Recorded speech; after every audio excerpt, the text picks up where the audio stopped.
In today's video, I'm going to teach you how to rename layers and filter the selection pane for complex slides in PowerPoint. Whether you're dealing with a simple presentation or a complex set of slides, organizing your elements within PowerPoint can save you a lot of time and effort. So, let's dive in and streamline your workflow. First things first, launch PowerPoint on your desktop. If you haven't already installed it, make sure you download and set it up before we begin.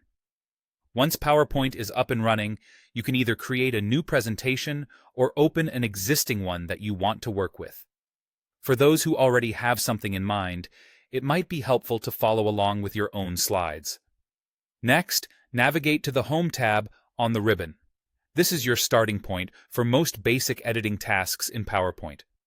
Once you're there, you'll need to locate the editing group. Within this group, you'll find the Select feature. Go ahead and click on that. A drop-down menu will appear, and from there, choose the selection pane.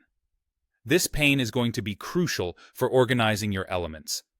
The selection pane will now open on the right side of your screen, providing you with a list of all the objects on your current slide. You'll notice they have generic names, like Rectangle 5 or Text Box 3. This can become quite confusing, especially as the number of objects grows.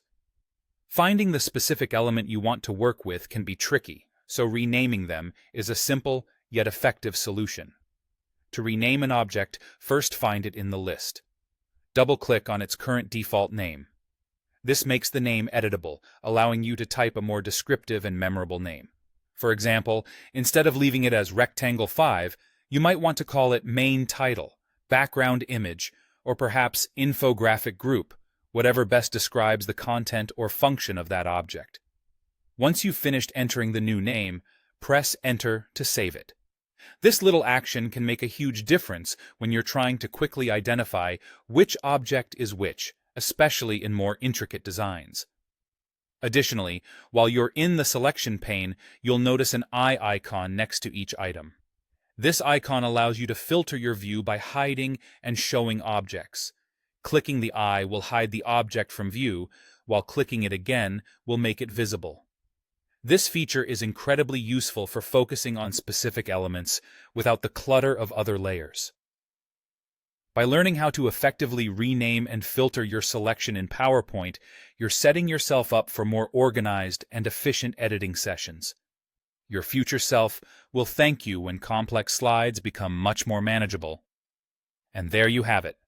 Now you're equipped with essential skills to structure your PowerPoint projects more intuitively. Happy presenting!